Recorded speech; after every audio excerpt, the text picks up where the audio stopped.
Hello everyone and welcome back to Age of Nagash, which is a channel dedicated to Age of Sigmar, and in this video it's going to be my initial thoughts on the Hedonites of Slaanesh Battletomes. This is their second Battletome, what came out in the Mortal release, just in case, depending on what time you guys are listening to this. Now I know that this review is a little bit late, it's not like right on the mark when the book came out, but I've only recently just got my hands on the books, that's why it's a bit later, and I didn't want to give a review based on all the thoughts I saw online, as it wouldn't really be my own review, it would just be regurgitated information other people have said on the internet.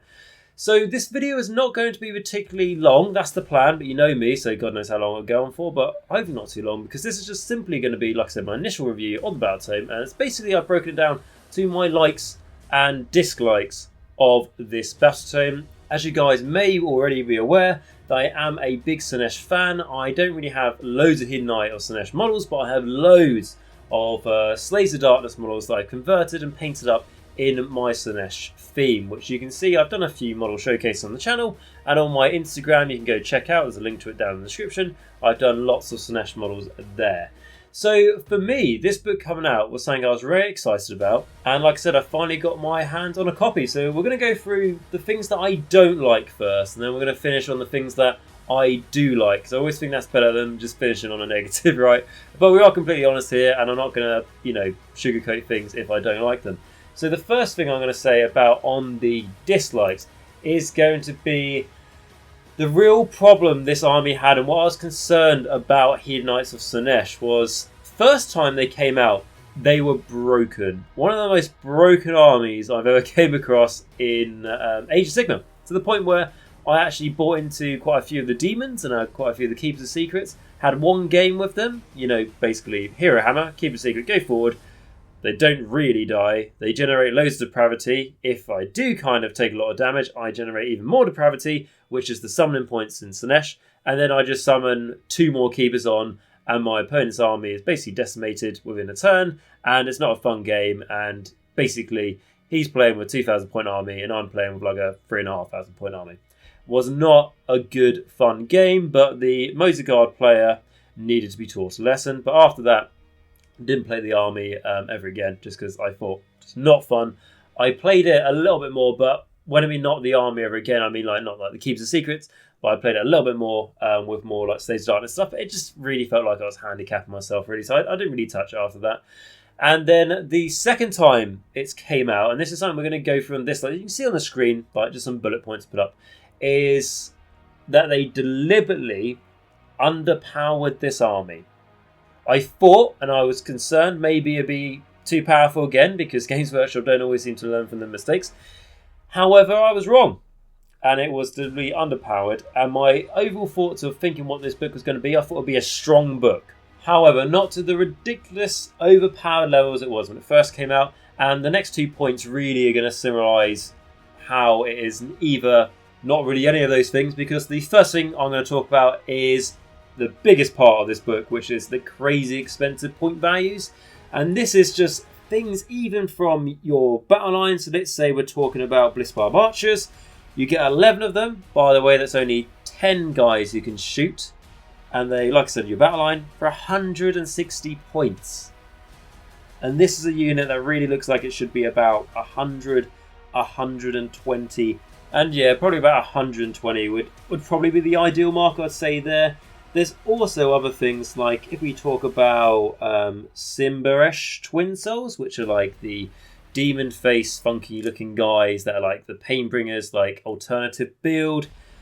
Just like 170 points of them. So you're looking at the same sort of points as Eels, not nearly as good.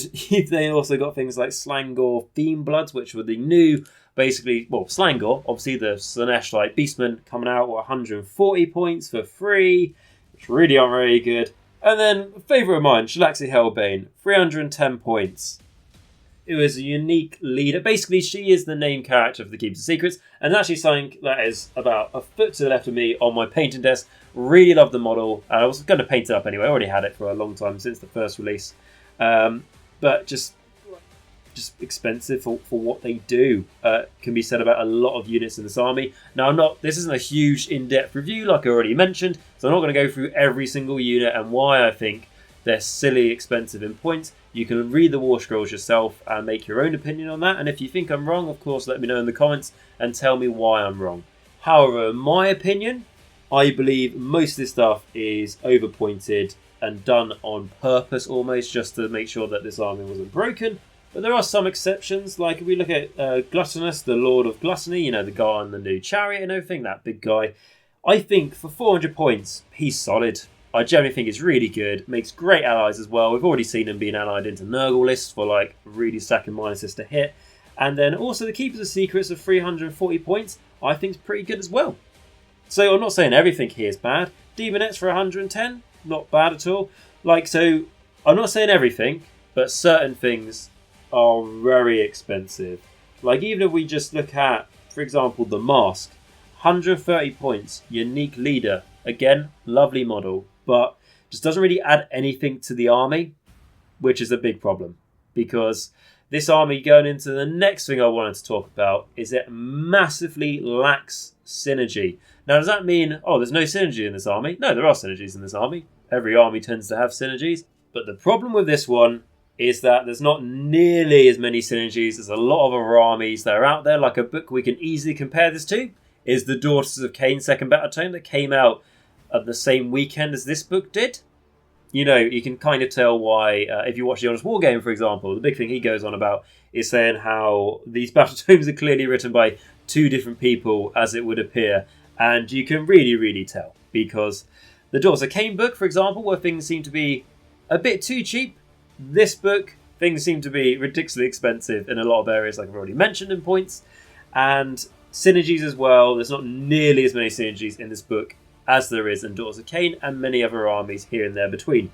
And the problem when there's not much synergy in a new book is that you're going to be waiting a long time for War Scrolls to change, for artifacts to change, unless you get an update in Broken Realms, which I don't think you will, because we've already had like the Slaaneshi part, unless they go back to it. But for example, we've seen Iron Left Deep can get updates to War Scrolls in the Broken Realm books, and also Marathi got an update, didn't she, in the Broken Realms book. So there is hope there, but so close to release of this, I don't think so. But then we had some updates for Daughters of Cain in the Broken Realms book, and then we got their Battletome kind of immediately after. So yeah, I could be wrong on that, and I'm going to hope so. But the problem is, like I said, it's hard for them to introduce more synergy.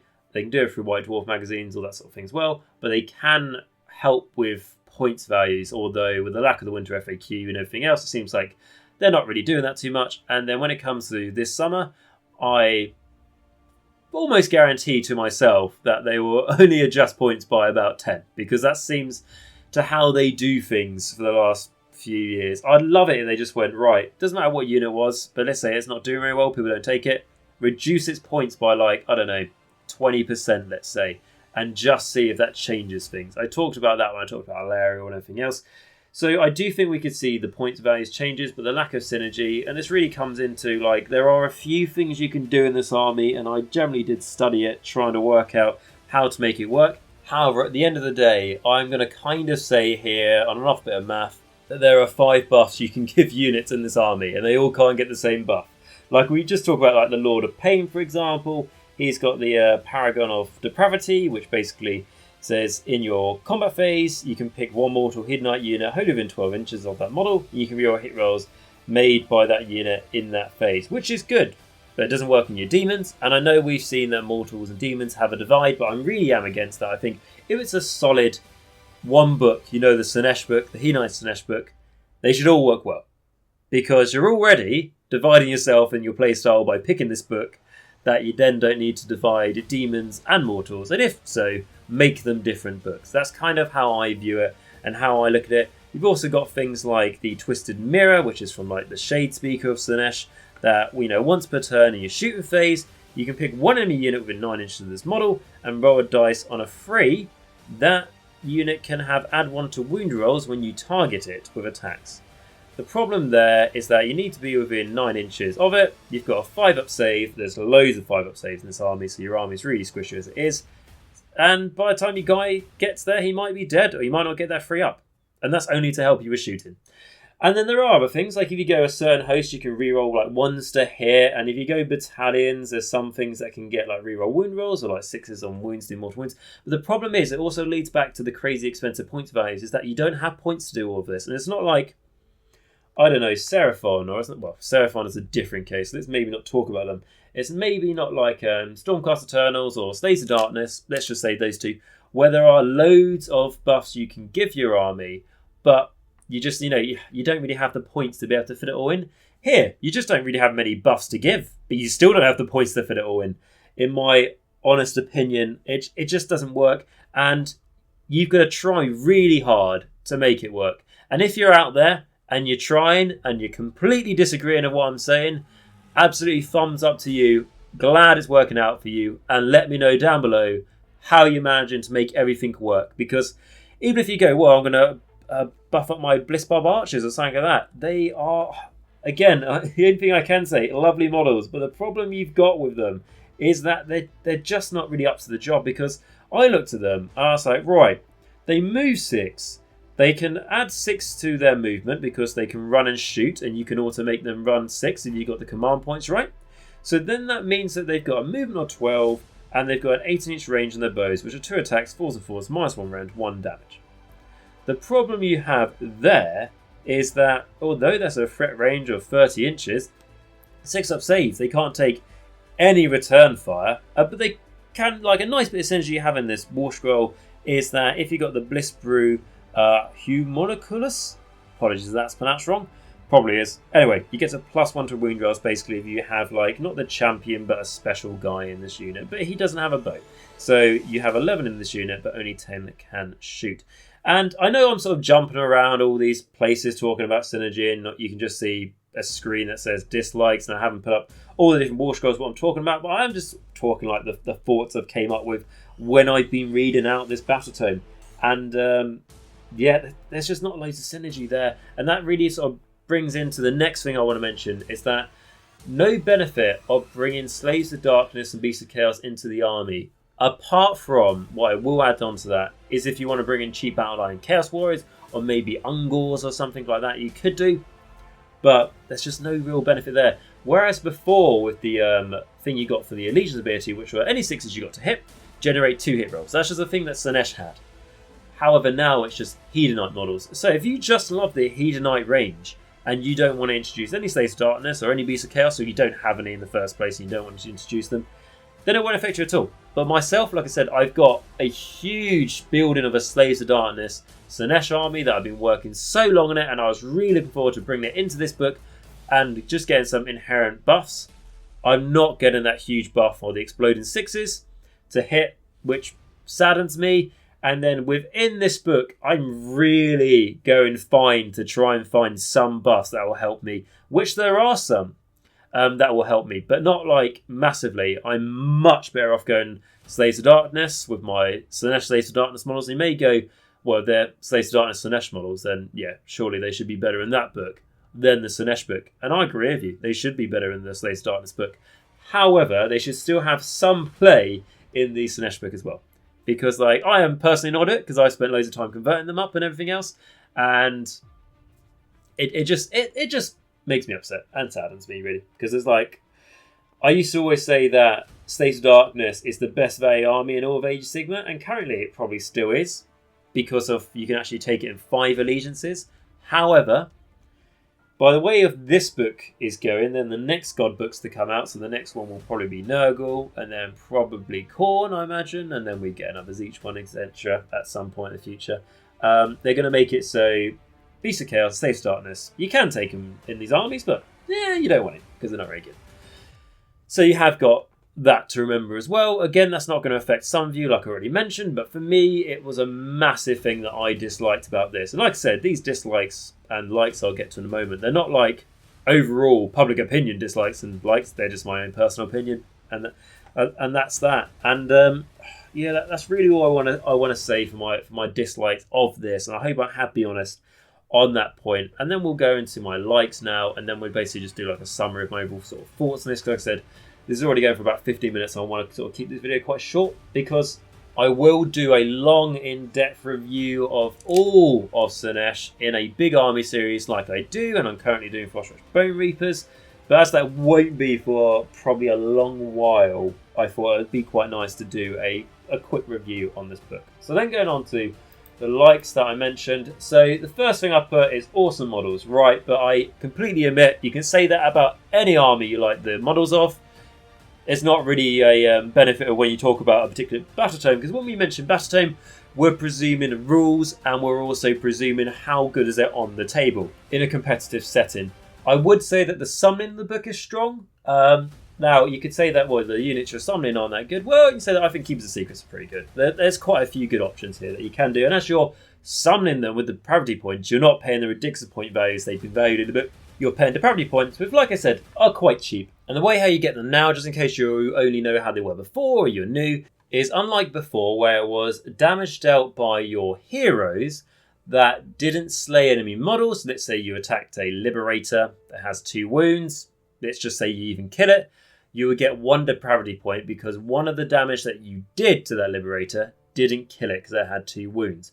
You also got it for your Hedonites heroes when they took damage but didn't die.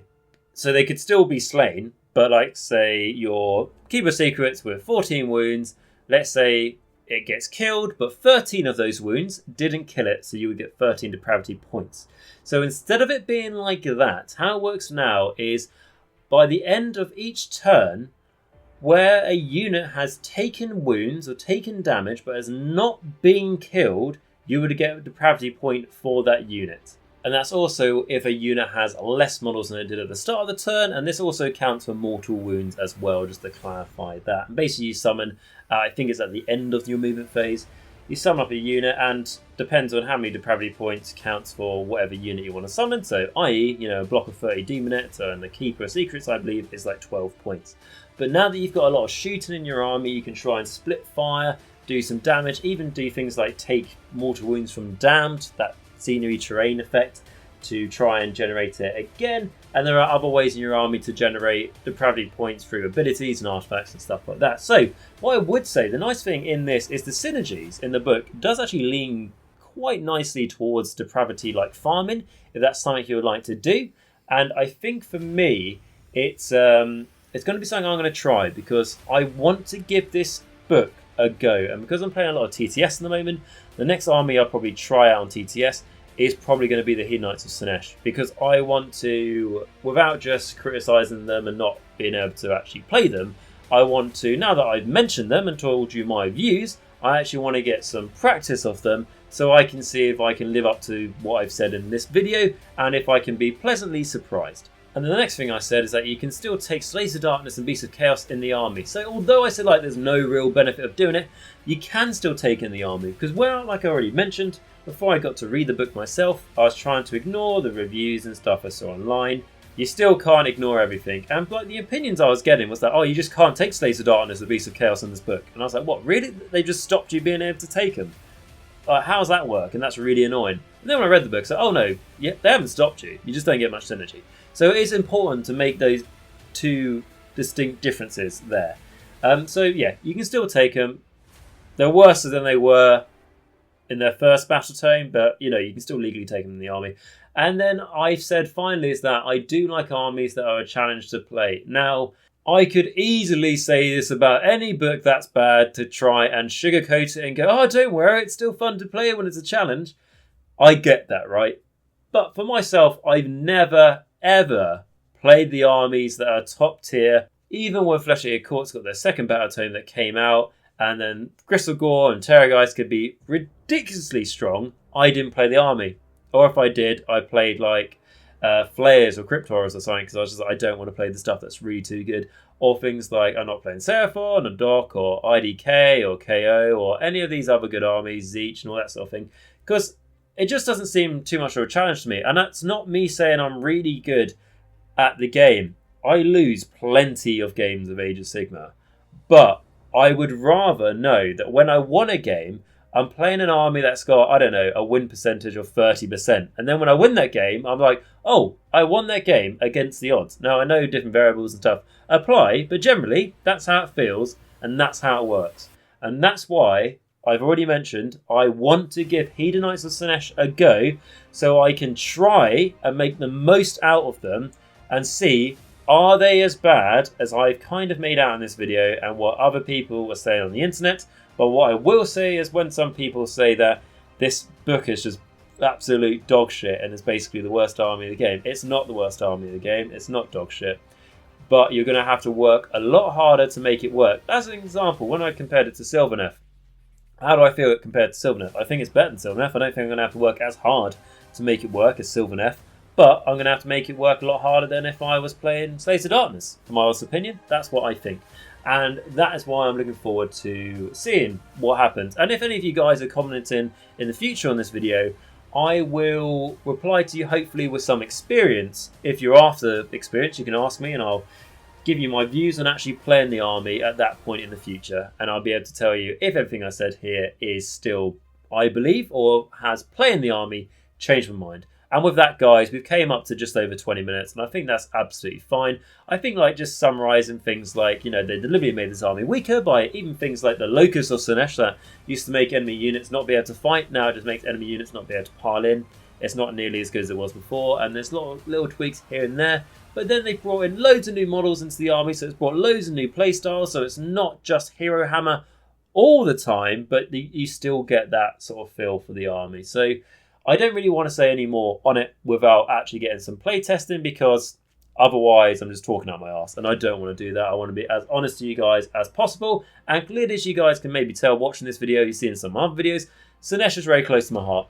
So I am going to try and defend it as I can, but I'm not going to ignore the obvious of things that aren't working well and things that aren't great in the book from what I can see by reading through it. And with that, guys, I'm going to thank you very much for watching this video. I hope you enjoyed it. If you did so, please smash that like button, that subscribe button, that bell notification if you haven't already. I would really appreciate that. It would mean the world to me if you could do that. And if you've got any questions, leave it in the comments down below, and I'll be more than happy to help you out best I can. And if you'd like to help the channel out that step further, please click the join button, which is next to the subscribe button. It will allow you to become a YouTube member on the channel, and basically is financially supporting the channel so I can keep producing videos to try and help as many people get into Age of Sigmar as possible and try and help them out with their Age of Sigmar journey and keep up the content. And if you'd like to support me on Patreon as well, you'll find a link to it down at the bottom at the top of my description down below. And even if you guys could just give $1 or £1 a month, it'll make a huge difference. And on that note, I do want to do a massive shout out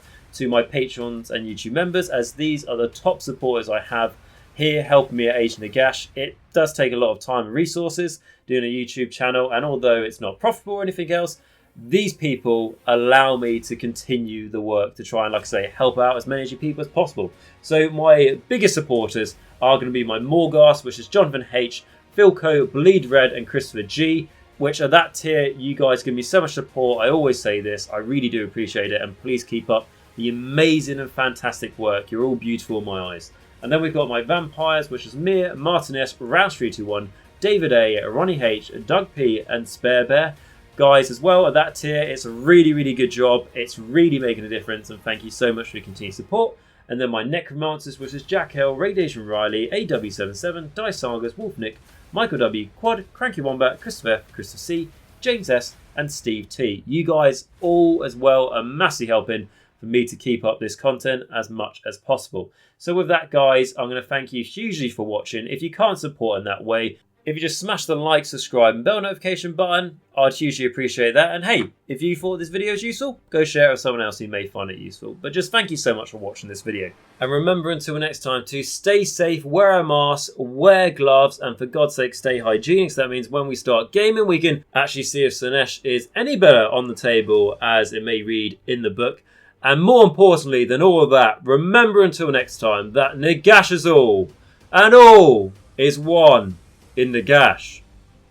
Don't forget your beanbag.